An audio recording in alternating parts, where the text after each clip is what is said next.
नहीं कराऊंगा 6 का, 6 का बिल्कुल भी नहीं कराऊंगा। 4 के बाद, अरे 4 में तो मुझे कुछ कराना ही नहीं है ना, एक रेगुलेशन पढ़ाना है, मैं बस पढ़ा देता हूं मैं आपको, आ जाओ। चलो आते हैं यहाँ पे चैप्टर नंबर 4। चैप्टर नंबर 4 को देख के हमेशा ध्यान रखना है, इसके अंदर ग्रीन अभ्यास शीट का क्वेश्चन आपको परेशान करेगा, एक क्वेश्चन, और वो करेगा ही, आई नो इट, लेकिन फिर भी आपको शांति से क्या करना है, ये मैं पूरा डिस्कस करने के बाद में ग्रीन अभ्यास शीट को भी डिस्कस कर लूंगा, तो will be super sorted before your red अभ्यास शीट। बट पहले हम लोग देख लेते हैं इसको रिवाइज करना। रेजोल्यूशन स्ट्रेटजीज चैप्टर का आपको लोड नहीं लेना है, इसके लिए मैंने आपको लिख के दिया है कि इसको पढ़ना कैसे, इसके बाद में तो आप कंफ्यूज हो ही नहीं सकते हो, इसको कैसे पढ़ना होता है कभी भी आपको। सबसे पहले एंश्योर के रेगुलेशन में 37 आपने अच्छे से पढ़ा है, इसमें तो कोई आपको दो राय नहीं, ये पढ़ना है। फिर आपको जो हमने रिस्ट्रक्चरिंग का चार्ट बनाया है सिर्फ वो पढ़ना है, रिस्ट्रक्चरिंग की पूरी थ्योरी आपको यहां पे याद रखने की पढ़ने की जरूरत नहीं है। फिर आता है आपका एग्जाम्पशन और टेक ओवर कोड, ये तो छोटू सा पॉइंट है कि आपको टेक ओवर कोड में कुछ एग्जाम्पशन के बारे में बताया गया है। और फिर आते हैं केस लॉस, तो ये चैप्टर भी रिवाइज करने में आपको 15 से 20 मिनट ज्यादा लगने नहीं चाहिए ideally, once you done with it, लेकिन हाँ अभी के लिए समय लग सकता है, तो चिंता करने की कोई बात नहीं है। अब आ जाते हैं हम लोग चैप्टर 4 के रिवीजन के ऊपर। Yes, resolution strategies, a very easy chapter. शुरुआत में ये लेकर आता है हमारे सामने एक पर्टिकुलर रेगुलेशन। चलो पहले तो ये थोड़ी सी थ्योरी लेकर आता है, पहले थ्योरी की बात कर लेते हैं। ये बताता है रीस्ट्रक्चरिंग के बारे में कुछ, हमारा 40 मार्क्स का एक पूरा सिलेबस है कॉर्पोरेट रीस्ट्रक्चरिंग पे, तो हम ये सब जो इन्होंने रफली बताया इसको बहुत डिटेल में आगे पढ़ते ही हैं, लेकिन इसके अंदर जो एक चार्ट है वो दिमाग में एक बार क्लियर रहना चाहिए। ये कहता है कि कॉर्पोरेट रीस्ट्रक्चरिंग दो प्रकार से हो सकती है, one is external and one is internal. ठीक है सर, एक्सटर्नल रीस्ट्रक्चरिंग में आ जाएगा आपका मर्जर, अमाल्गमेशन, डीमर्जर, जिसके अंदर आप एक्सटर्नल किसी कंपनी के साथ में मर्ज हो रहे हो, डीमर्ज हो रहे हो, अमाल्गमेट हो रहे हो। नेक्स्ट हो गया एक्विजिशन ऑफ शेयर्स, जहां पे आप किसी कंपनी के सब्सटेंशियल शेयर्स अक्वायर कर लेते हो, जैसे अदानी साहब ने एनडीटीवी के सब्सटेंशियल शेयर्स अक्वायर कर लिए, तो वह एक्सटर्नल रीस्ट्रक्चरिंग में आया कि अदानी साहब का एनडीटीवी के ऊपर कंट्रोल हो चुका है, एंड आई थिंक रॉयस जो उनके प्रीसीडिंग ओनर्स थे उनका स्टेक नेग्लिजिबल हो चुका है। तो पहले शेयर्स में ज्यादा कंट्रोल रॉय का था, दो रॉयस थे, अब कंट्रोल ज्यादा आ चुका है अदानी का। तो अदानी ने क्या किया, मर्ज थोड़ी ना किया है, एनडीटीवी का नाम चेंज करके अदानी टीवी नहीं किया ना अभी तक, लेकिन एनडीटीवी के सिर्फ उन्होंने क्या कर लिए, शेयर्स अक्वायर कर लिए। तो मर्जर, अमाल्गमेशन और एक्विजिशन ऑफ शेयर्स भी अलग होता है। मर्जर अमाल्गमेशन में हमने उनको मर्ज ही कर लिया है, हमारे साथ मिक्स कर लिया है, हम उनके साथ में मिक्स हो चुके हैं, बट वैसा नहीं है, वो हो गया एलएनटी माइंट्री कि वो मर्ज ही हो चुके हैं। लेकिन when it comes to Adani and NDTV they have just acquired shares. उसके बाद में आ जाता है हमारा कन्वर्जन ऑफ डेट, आपने डेट इक्विटी वगैरह का कन्वर्जन कर लिया, this is also a type of external restructuring. तो अगर कंपनी कभी भी टर्ब्यूलेंसेस से गुजर रही होती है, कंपनी को कभी भी लगता है कि हमारे लिए सर्वाइव करना कठिन हो जाएगा, या फिर कंपनी जरूरी नहीं है कि हमेशा परेशानी हो, कंपनी को लगता है कि यार हम अभी we are doing good but we can do great with this acquisition, then they go for external restructuring. Another example, Adani acquiring Ambuja cement. Ambuja cement सबने सुना है, Ambuja cement was owned by a foreign company, then recently Ambuja cement has been, recent मतलब 1-2 साल की बात है, Ambuja cement has been sold by that company to Adani. इससे होता क्या है, अदानी बिकम सीमेंट का biggest manufacturer in India. Adani already had cement companies, Adani की ऑलरेडी बड़ी बड़ी सीमेंट कंपनीज थी, बट उन्होंने अंबुजा को भी अक्वायर कर लिया, तो उनका कंपटीशन ही खत्म होने के कगार पे आ जाता है। तो जरूरी नहीं है कि कंपनी इज डूइंग बैड तभी वो रिस्ट्रक्चरिंग करती है, कंपनी इज डूइंग बैड तब भी कर सकती है, company is doing good but they want to do excel तब भी वो कर सकती है। तो इसके अंदर ये नहीं सोचने कंपनी के साथ बुराई हो रहा है, तभी इस टॉपिक को आप बेटर पढ़ पाते हो सीआर के अंदर, क्योंकि अभी आप किस माइंडसेट में होते हैं कि हमारी कंपनी डूबने वाली उसको बचाना है, आईबीसी चल रहा है ना, तो माइंडसेट इंसॉल्वेंसी का होता है। व्हेन वी स्टडी सीआर तब ये टॉपिक बेहतर तरीके से समझ में आता है। बट रफली अगर हम बात कर लेते हैं इसको, एक्सटर्नल के अंदर 3 हो गए, merger, amalgamation, acquisition of shares and conversion of debt into equity. फिर आ गया इंटरनल। इंटरनल हो सकता है ऑपरेशनल और फाइनेंशियल।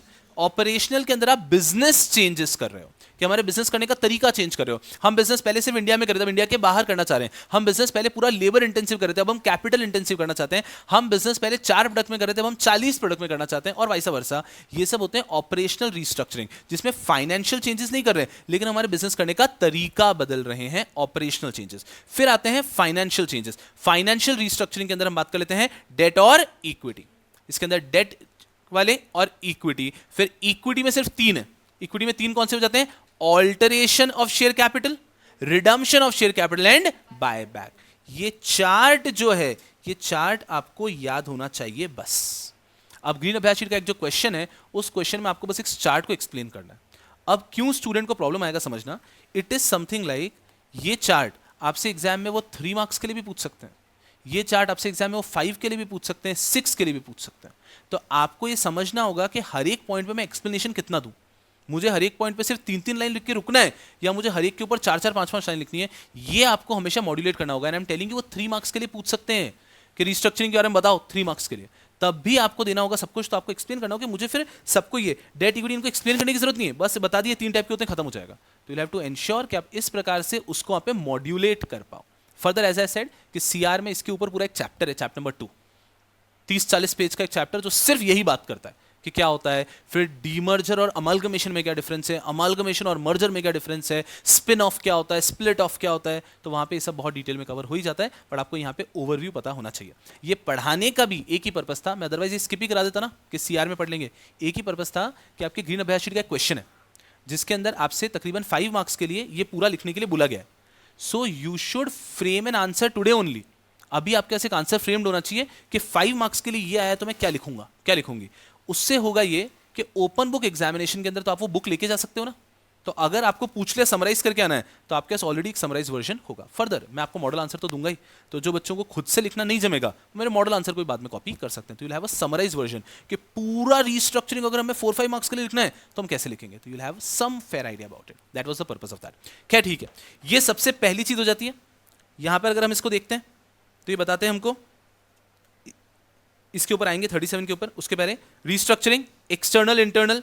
एक्सटर्नल के अंदर इन्होंने कह दिया कि 3 प्रकार की हो सकती है, मर्जर, अमालगमेशन, डीमर्जर जो हमने पढ़ा। उसके बाद में एक्विजिशन ऑफ शेयर, उसके बाद में conversion of debt into equity.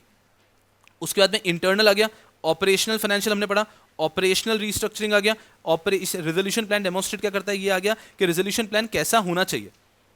तो इनका कहना है कि कभी भी अगर रेजोल्यूशन प्लान आ रहा है तो it should address the cause of default. अब ये जनरल बता रहे हैं कि कोई भी अगर हमारे बिजनेस को अक्वायर कर रहा है तो उसको बताना होता है कि हमारा बिजनेस फेल क्यों हुआ है।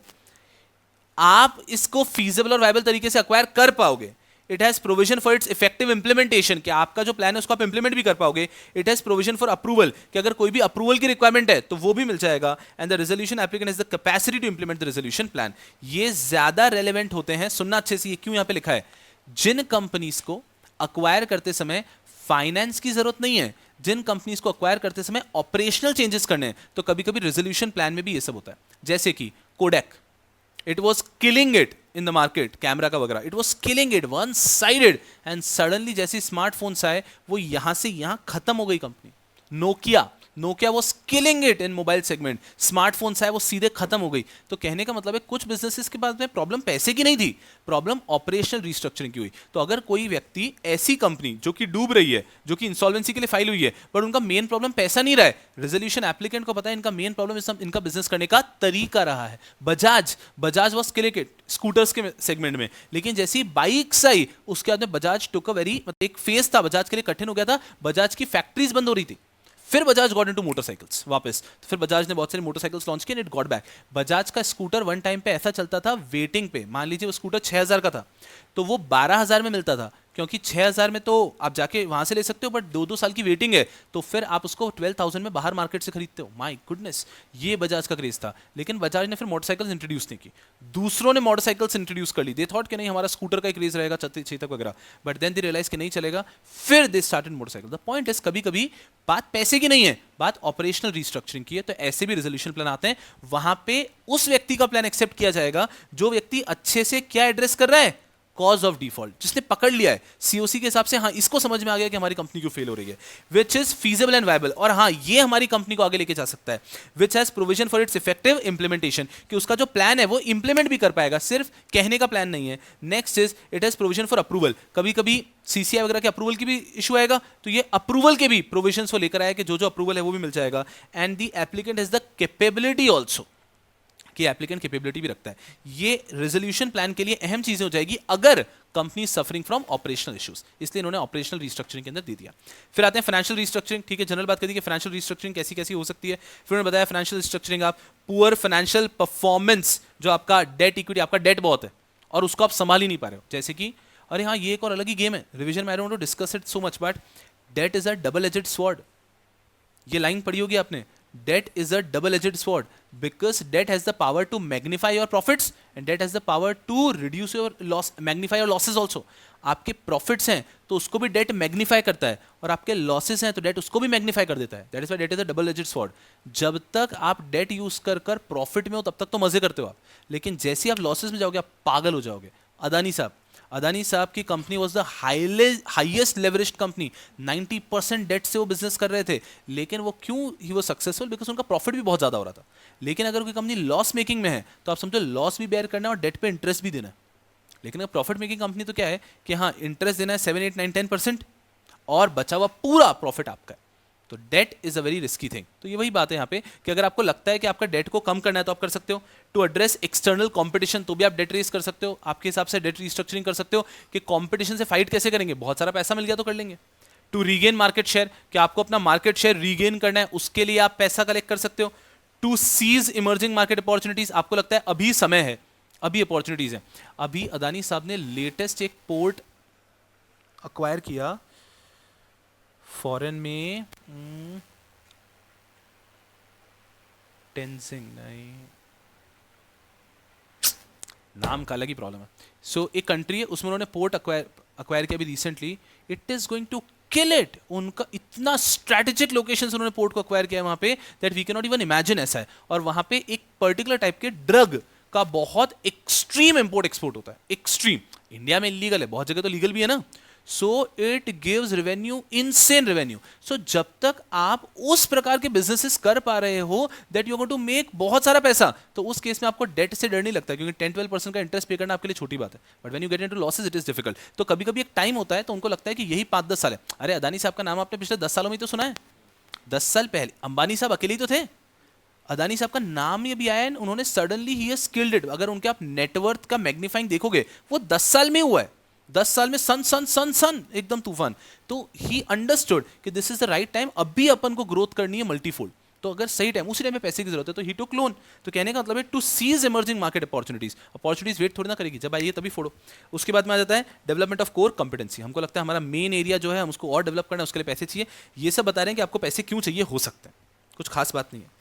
इसके बाद में डेट रिस्ट्रक्चरिंग। अब इसके अंदर इन्होंने बहुत सारे पॉइंट लिखे हैं कि डेट रिस्ट्रक्चरिंग कैसे हो सकती है। अगर आपसे एग्जाम में पूछा जाता है नॉर्मल कॉर्पोरेट रिस्ट्रक्चरिंग में प्रकाश डालो 4 मार्क्स के लिए, तो आप डेट रिस्ट्रक्चरिंग के पॉइंट्स लिख ही नहीं सकते हो फिर, क्योंकि अगर आप इसके पॉइंट लिखने गए तो इसके पॉइंट लिखने में 1 पेज भर जाएगा। लेकिन अगर वहीं आपसे एग्जाम में क्वेश्चन आ गया कॉर्पोरेट रिस्ट्रक्चरिंग के बारे में पूछा गया फॉर 6 मार्क्स, तो वहां पे आप लिख सकते हो कॉर्पोरेट, इंटरनल, एक्सटर्नल। इंटरनल में डेट, और डेट के बारे में ये सब भी आप लिख पाओगे फिर, एटलीस्ट हाईलाइट्स कि डेट रिस्ट्रक्चरिंग में आप पेमेंट पीरियड को मॉडिफाई कर दो। सही बात है कि हमारा 5 ईयर्स था, हम 10 ईयर्स का लोन लेना चाहते हैं।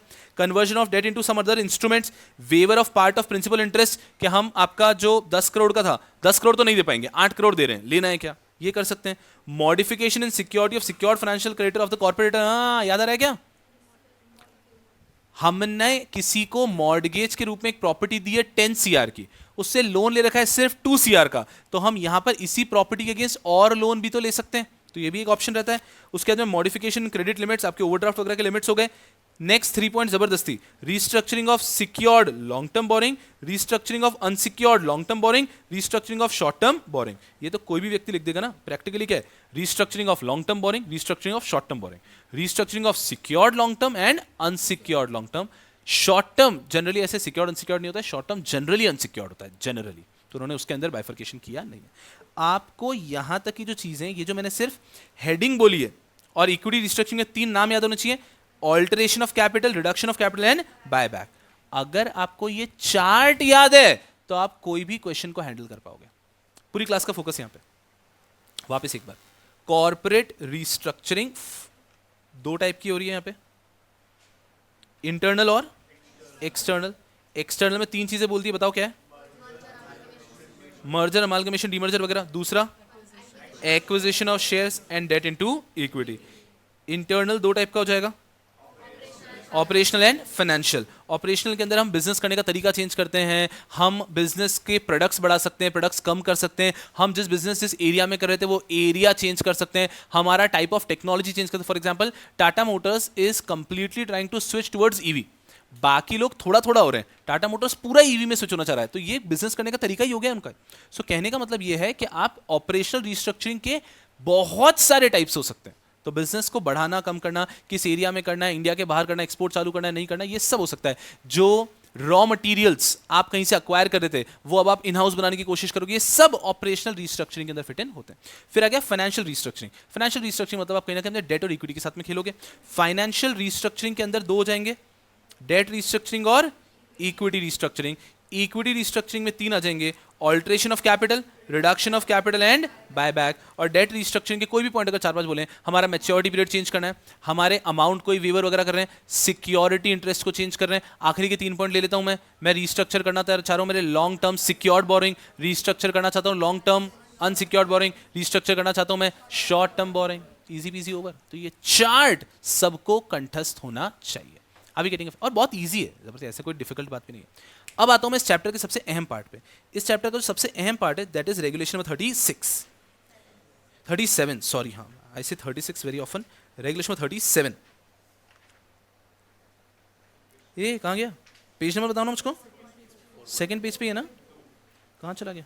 Yes, regulation number 37। ये तो आप सबको एक बार पूरा लिख लेना चाहिए भले।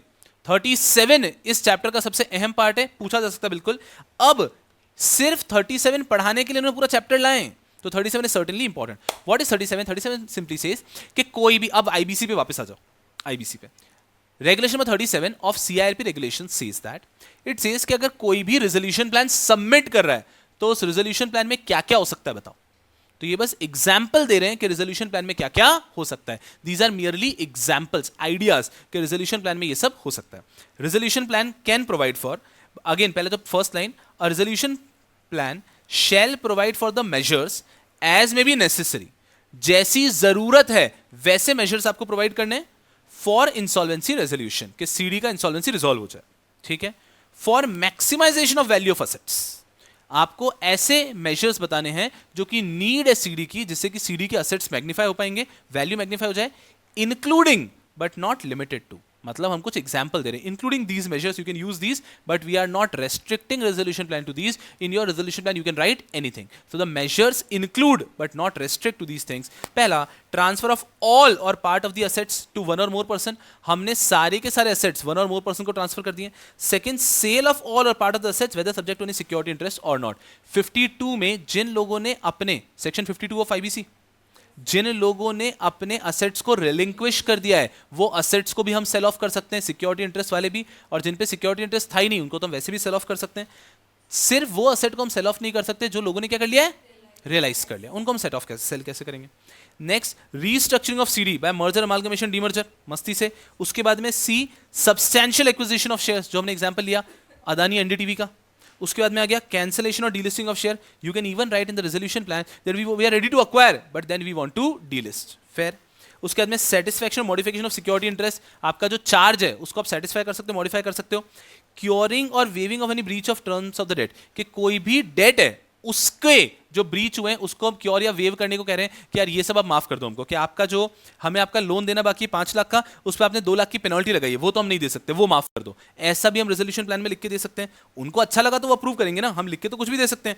एक्सटेंशन ऑफ मैच्योरिटी डेट और चेंज इन इंटरेस्ट रेट और टर्म्स, कि हम कह रहे हैं आपका लोन हम पे तो करेंगे पर 3 साल में नहीं, हम करेंगे 10 साल में पे। आपका जो इंटरेस्ट रेट है वो आपका 8% नहीं 7% करो। ये हमारे रेजोल्यूशन प्लान में सीओसी के सामने हो सकते हैं प्रपोजल के तौर पे। उसके बाद में amendment of constitutional document of CD, हमारे एओ एमओए का अमेंडमेंट। इशुएंस ऑफ सिक्योरिटीज, हम कंपनी के और सिक्योरिटीज इशू करने का प्रपोज कर सकते हैं। Change in portfolio of goods और सर्विस, ऑपरेशनल रिस्ट्रक्चरिंग, कि यार आप जो 25 बिजनेस करते हो हमें 25 बिजनेस नहीं सिर्फ 5 बिजनेस करेंगे हम, चलेगा क्या आपको? तो ये भी एक ऑप्शन है। Change in technology, the technology that you currently using we want to change it entirely, ये भी रेजोल्यूशन प्लान में हो सकता है। तो वो देखेंगे सीओसी कि नहीं यार ये जो एप्लीकेंट है यही हमारे बिजनेस को चला पाएगा ऑपरेशनली, तो वो उसको भी सिलेक्ट कर सकते हैं। नेक्स्ट इज नेसेसरी अप्रूवल्स जो है वो मिलेंगे, and cell of one or more asset of CD to one or more successful resolution applicant submitting resolution plan, कि आप अलग अलग असेट्स को अलग अलग लोगों को भी बेच सकते हो सीआईआरपी के दौरान। दिस इज रेगुलेशन नंबर 36 नहीं 37 ऑफ आईबीबीआई सीआईआरपी रेगुलेशन, जो सीआईआरपी का 2016 रेगुलेशन उसका रेगुलेशन 36। ये तो याद रखना ही पड़ेगा, ये पूरा रेगुलेशन आपको लिखते जमना चाहिए। और यहां पे भी भावुक नहीं होना है, आपको एग्जाम में मार्क्स के हिसाब से इसको लिखना पड़ेगा। 3 मार्क्स के अगर 36 आ गया तो आप पूरा लिखने जाओगे तो डूब जाओगे ना, तो आप अपने हिसाब से सिलेक्ट कर लो और एक 4 मिनट्स में आप जितना लिख सकते हो उतना लिख के आपको मूव ऑन करना होगा। चलो, इसके बाद में अगर हम चैप्टर में आगे बढ़ते हैं तो फिर तो कुछ बचा ही नहीं है। अगर हम जाते हैं, फिर आता है आपका ये एक केस। इस केस के ऊपर ग्रीन अभियान में क्वेश्चन दिख गया क्या? यस, बहुत ही सुंदर। ये केस लॉ के अंदर हमने बात किया था भूषण स्टील वगैरह की, इसके अंदर हमने ये पूरा पूरा डायग्राम बना के पढ़ने की कोशिश की थी। Let's understand the case again कि क्या होता है इस केस के अंदर। इस केस के अंदर स्टेप 1 टाटा स्टील का एक सब्सिडरी था बामनीपाल स्टील, उन्होंने अक्वायर किया था भूषण स्टील को अंडरगोइंग सीआईआरपी। तो Bhushan steel was undergoing CIRP, it is said that it is acquired by Tata steel, but हमको लीगली अगर बात करें तो it was acquired by Bamnipal steel, a subsidiary of Tata steel. तो टाटा स्टील ने भूषण स्टील को अक्वायर कर लिया, ठीक है, अक्वायर कर लिया 72.65% shares through a resolution plan. अब यहां पे जैसे ये पूरा का पूरा अप्रूवल हुआ, तभी स्टेप 2 एक अपील हो गई इनके against, that resolution applicant is ineligible under 29A। तो जैसे ही टाटा स्टील ने अक्वायर कर लिया भूषण स्टील के 72% शेयर्स, अपील की उस रेजोल्यूशन प्लान के अगेंस्ट, हमने पढ़ा है ना रेजोल्यूशन प्लान के अगेंस्ट अपील हो सकती है, सीआईआरपी में भी है, पीपीआरपी के अंदर भी है, ये तो सीआईआरपी था, तो उसके अगेंस्ट अपील की गई एनसीएलटी के पास कि जो रेजोल्यूशन एप्लीकेंट है ये इनएलिजिबल है अंडर 29A। ये सबसे मेजर इशू था, छोटे मोटे ओसी ने भी ऑब्जेक्शन किए थे बट वो मेजर नहीं है, मेजर था कि ये जो व्यक्ति है ये इनएलिजिबल है अंडर 29A। एनसीएलटी के पास अपील गई, एनसीएलटी ने उस अपील को कर दिया कंप्लीटली रिजेक्ट और कह दिया टाटा स्टील एलिजिबल है। अब वो अपील किस ग्राउंड पे हुई थी ये समझते हैं।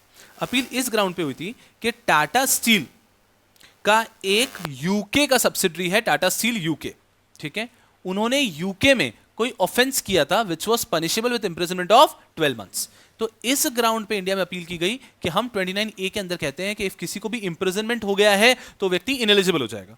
तो टाटा स्टील जो है उसको इंप्रिजनमेंट हुआ था, तो जो टाटा स्टील यूके ने कोई ऑफेंस किया है तो टाटा स्टील भी इनएलिजिबल हो जाएगा, बिकॉज 29A के अंदर आपने कुछ किया तो भी आप इनएलिजिबल हो, और आपके किसी related party, business related party ने भी कुछ किया तो भी वो इनएलिजिबल हो जाएंगे।